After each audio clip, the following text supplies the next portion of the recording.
Hey guys, welcome back to the Inner Circle series of movie reviews. This is our first of the new semester, and we're going to start it off with a sort of lesser known, obscure fantasy film from the 1980s starring Arnold Schwarzenegger called Conan the Destroyer. So, Clayton, what are your first impressions, or rather, what is your familiarity with the Conan series? So a long time ago, when I was a younger man, and I didn't look like this, I watched Conan the Barbarian a lot on tape, and I wore it out, and it was a fun movie. And I knew there were sequels. I knew there was a Conan the Destroyer, and I thought there was a Conan the Conqueror. It turns out there's not. I have been misled my entire life, but that's about as far as I knew. Okay, so my experience with the Conan films was I saw the first one on TV with my older brothers when I was way too young to be seeing it. And then I watched it years later on Blu-ray and sort of fell in love with it because, you know, Arnold Schwarzenegger is one of my favorite actors, say what you will about him.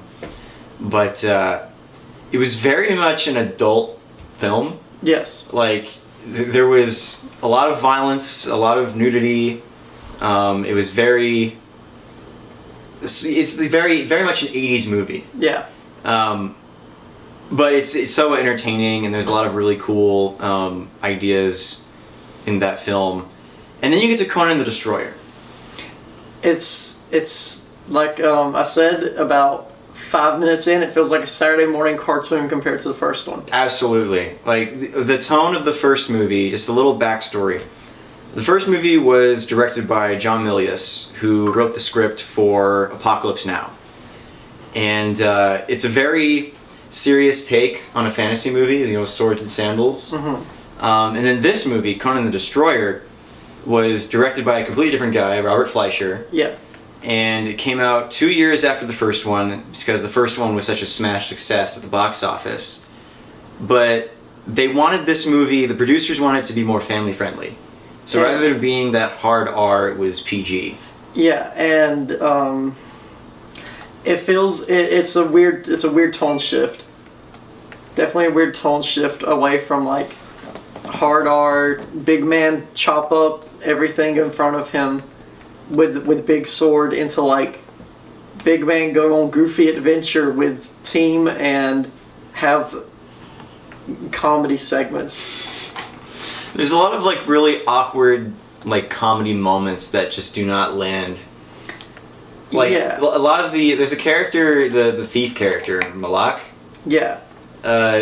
He has like the same joke where he wants to stay behind and stand guard because he's like a coward. Yeah, he has one joke in the whole movie, and it was kind of, you know, and the first time I'm like, oh, it's like that classic joke any like wimp, scaredy cat character says, and then he said it 4 more times, and he also just, so he had like 3 traits as a character. He wants to stay behind. He wants to steal a valuable that is in the room he is currently in. And he will follow Conan even though he's a wimp. I think that's it, right? That was it? Yeah, well, that brings up another really important thing. Conan himself is a completely different character in this movie. Yeah. Like, Weirdly. he's not like the stoic, strong, silent barbarian that he was from the first movie. No, he's closer to being Goofy Arnold from Twins. Like, he has a full-on scene where he's drunk. Yeah. And like socializing with all the characters. And it just feels a lot different from the tone of that first movie. Because like, Conan he's not about like the social skills. He's more like, chop people in half first, ask questions later. I feel like, but that's still kind of there because he is awkward. But then again, I'm not sure if that's Conan awkward or if that's just Arnold awkward. I feel like it's a mix of both, to be honest with you. Knowing Arnold Schwarzenegger. Yeah, and knowing that the dialogue is terrible because it's bad. It's just like this movie. Nothing really gets accomplished. It's just a one-off adventure. It feels like a first-timer's D&D campaign, which is fine, Like, a lot of sword and sorcery movies of the 80s were like this. Yeah. But, you know, there are people out there that I know that are really hungry for a Dungeons and Dragons movie. Mm-hmm. And like hardcore. Yeah, and like there is a Dungeons and Dragons movie that exists, which we should definitely review that at some point. But it's not very good. And I'm saying, if you want a D&D movie, you can just watch Conan the Destroyer. It literally has all of the cliches that you want. You have the fighter, the barbarian, the wizard, the thief. It's all there. The goofy, the slightly goofy villains that just kind of run in when they're needed in mass numbers and then disappear when they're not needed anymore. Yeah, the villains don't really have a presence in this movie. They just get the plot rolling and then they disappear for the majority of it. They appear only when it's like, it's a moment where you're like, dang, I feel like an action scene would be good here. Yeah. And then they all show up at once, fight, die, and then they're gone, and then more of them will show up later. It's true. Yeah, that's true. Can we talk about the princess character? How she's like, the actress is 15 years old. Okay, so just for context. So the plot of the movie, as far as I remember, we just finished watching it. The TV is still on. I've already forgotten anyone's names and what the point was. So just correct me where I'm wrong here. The plot of the movie was Conan wants to bring back his dead queen babe named Valeria, who's in hell, I'm pretty sure, considering she was on fire when he had a vision of her. So he gets this queen of a kingdom, is like, hey, go get this MacGuffin, description of MacGuffin on screen, get this MacGuffin for me, and take my virgin daughter with you, because she has to be the one to get it. Bring it back, and I will resurrect your dead queen, so you can go rule a kingdom somewhere. And Conan just is like, yeah, I'm on board with that. he agrees like so easily. Yeah, so the plot of the movie, for the majority of it, is Conan and his band of wacky characters have to escort a 15-year-old girl across the world. I'm gonna have to bleep that across the world, and it's stated a few times explicitly that she must remain a virgin. But there's never like, she gets captured once, but there's never like any threat of her being assaulted. So it's strange they focused on it has to be a young virgin. Well, they really like over-sexualize her. Like, this movie did the whole Michael Bay inappropriate sexualization, but way before Michael Bay ever did it. Well, and it's not as gratuitous as Michael Bay doing it. No, but they put her in these really skimpy outfits. Yeah. And like, this is a 15-year-old girl. She does have a really awkward kiss scene at the end with Conan, who, Arnold is in his 30s at this point. Yeah. And Arnold just looks absolutely uncomfortable during the whole scene. Yeah, he does not. It's really hard to watch. It looks like in and out of character. Because even in character, Conan doesn't want anything to do with this kid, which is obvious. And even out of character, it looks like he doesn't want anything to do with this kid.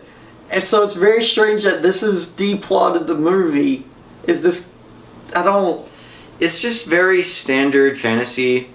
I understand that like it's in this historic age where the idea of consent did not exist, and like women were second-class citizens, and like I get that in a realistic historical setting, like a 15-year-old princess getting with an older guy is not unheard of.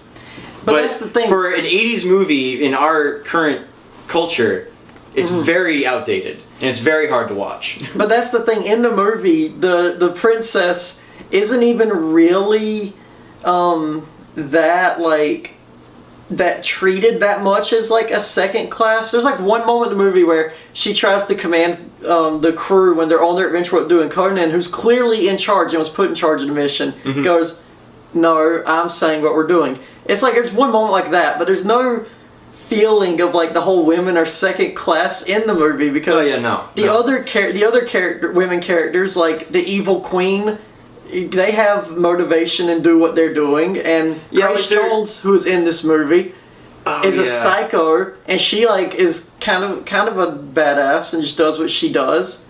She's Grace Jones. Yeah, so that's why it's weird that like there's this thing of like this sexualized teenager and the whole plot around it. I'm just like, let's talk about more of his companions. You brought up Grace Jones, who plays the character of Zula. She's like this warrior woman bandit character that is absolutely bonkers. A psychopath. Her overacting is glorious. Yeah. And then you also have former NBA basketball player Wilt Chamberlain as the princess's personal guardsman, and his acting is horrible. Yeah, he's pretty bad. He's pretty bad, but it was never bad enough to distract me. It felt right at home in this movie. Yeah, like it didn't overstay its welcome. Yeah, like if other people were also terrible actors, which I mean, a lot of people in this movie were like just passable, but it all fits. It just feels like it's right where it needs to be. I agree with that. But I don't like the whole thing with his character where he clearly, so the evil queen tasked him with like a secret mission that you hear about in the like first 5 minutes of the movie to kill Conan because they have like their own plan they want to achieve. So throughout the whole movie, there's like moments where he's like, "I'm gonna kill Conan," and it's like in front of the other crew members, and no one kind of cares. Even Conan, he just goes, "What the heck, dude?" And then the adventure continues. They just keep on going.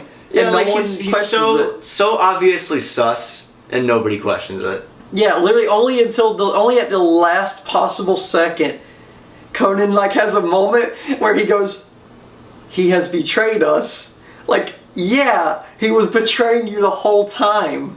It was so obvious. Like this movie, like you said at the beginning when we started watching it, it tries to do that whole setup where like you see the gun and it's building suspense that way. So like they reveal the whole like betrayal plot twist at the very beginning of the movie as part of the setup. But the problem with it is the way they handle it. It just makes the entire rest of the film totally predictable. Yeah, they don't tease the betrayal. He attempts the betrayal several times. Mm-hmm. It's not like Conan was like on his own and you see him like pull stuff and think about it and someone comes up so he puts it away and does it. Like, it's not like that. It's like Conan's standing somewhere, the other people in the crew are looking at him, and he goes, "My time to shine," goes to kill Conan, and Conan's like, "What are you doing?" He's like, "Oh, nothing." Like, what? And speaking of convenience, how about them running into Mako just randomly in the woods? So that's how they find the wizard from the first movie, which they don't even like go. They're not looking for him to recruit a wizard. They were gonna just go on this quest on their own with like the four of them. And they Conan, they stumble upon him about to get roasted by a bunch of like native Indians, right? Yeah, that's what they look like. Like he's being tied up, sort of like Ewok style, over a fire. And the people that were tying him up looked just like the weird cannibals from Bone Tomahawk. With Kurt Russell? Yes. Yeah, I know what you mean. That was like so awkward because once they free him, like obviously Conan and Akira is the character's name. They know each other from the first movie. But it's literally like, "Hey, join me," and he's like, "Yeah," and then they move on immediately. Yeah, like they just find him about to be murdered and then save him. Don't even ask him what was going on. He's just like, "Yeah, you want to come with us?" Like, "Yeah, okay." And they don't even acknowledge the fact that he was in the first movie. Yeah, it's like there's no camaraderie between them. You just kind of assume that there is. Yeah. Yeah. Well, I mean, there's no continuity with the first movie at all because of the necklace, too. Oh, yeah, okay, so that really bothered me. In the first movie, once Conan's love interest passes away, previously he had given her this, like, ruby as, like, a gift. And before that, he had a necklace that was a symbol of his days as a gladiator, and that was his life. When she dies, he takes off that necklace and he puts the gem on it instead and wears that because he no longer belongs to the arena, he belongs to her. And he remained wearing that throughout the rest of the film. But then we jump to this movie where like the whole driving force of Conan's motivation is to resurrect his dead girlfriend, but he's suddenly wearing that same necklace from the gladiator arena. And I'm just like, I know it's a small thing, but it was important. It was an important symbol in the first movie. And it's those little things that fans and critics are going to be looking for. So you got to pay attention to those kind of things. And it's strange that they would not, that they would just put him in like, oh, this is the Conan garb. Because if they wanted to just make it Bond style where adventures are like loosely connected, you know, where it's just every movie's different. You don't really have to think about it. That would have been fine. But the plot of this movie explicitly has to do with like Conan is still actively wanting to find his own kingdom and have his woman by his side. So how would they not get the wardrobe right?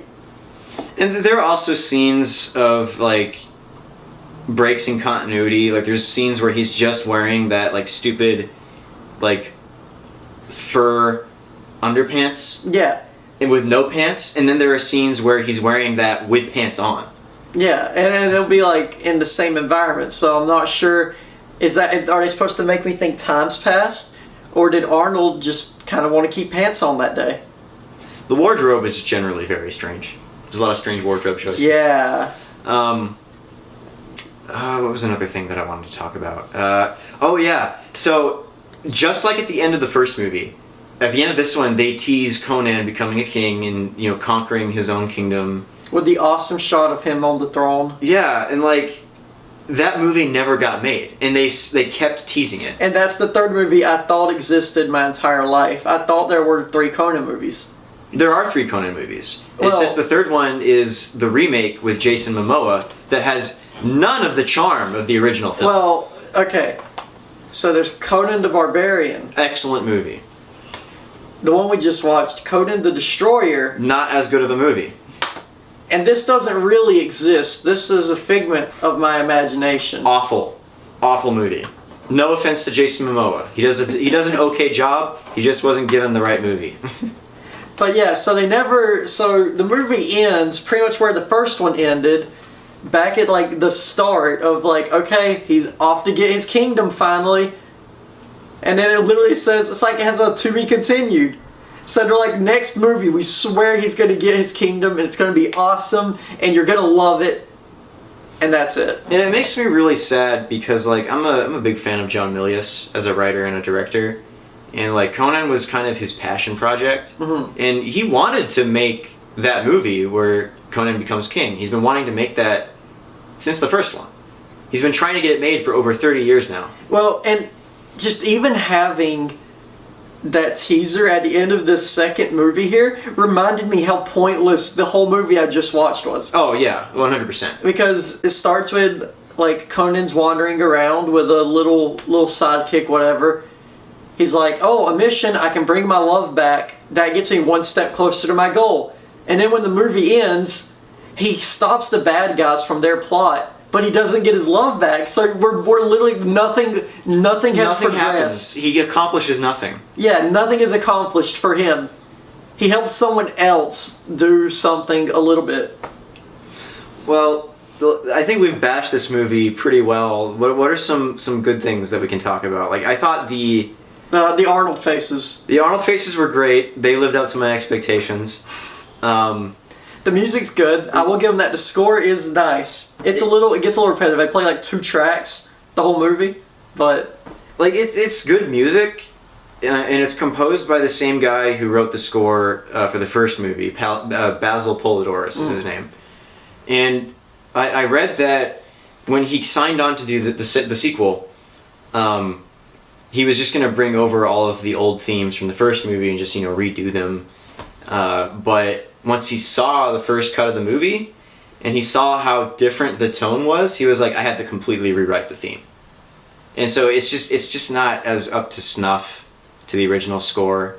But I also, it's hard to top yourself. Yeah. Well, that's not true. Well, I mean... Because topping yourself has been done before.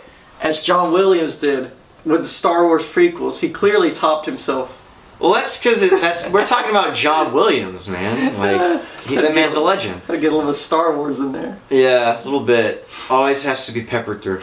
But some other good things that we can say. I thought the choreography, like all the sword fights, were pretty well done. It was like sloppy, but not bad sloppy. Like a bad movie. It's like when they're it's like 80s action movie sloppy, where every now and then there'll be like some really great moves, but then the rest of the time they're just kind of like it's like really awkward cuts yeah, and like stuff. Bluntly hitting each other and like turning around, like, which is fine because it's good choreography, good enough to be passable as action. Like, it's entertaining to watch. And I like the charm of that blunt goofiness of it. It kind of makes it more real for me, Yeah. Yeah. So the choreography was okay. I thought the effects and the sets were pretty good. There's a lot of great miniature photography. There's a set where they're in the wizard's castle with the mirrors, the room of mirrors. The mirror set's interesting. Yeah. I just don't understand. Okay, so like, there's a scene where they have to go fight a wizard in a castle.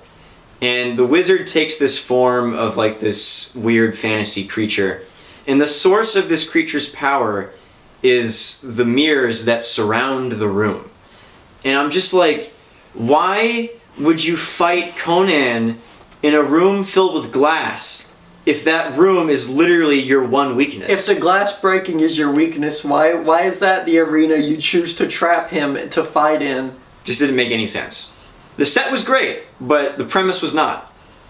What about the visual effects? Like, there was a lot of really obvious blue screen. That just comes down to like me giving it a blanket forgiveness. Maybe I shouldn't give, of just like, I know what kind of movie it is and the time it's made and how they were probably thinking making it, where they're not too concerned about trying to make something that looks like groundbreaking, incredible stuff. They want it to look passable enough to where you'll watch it and like it.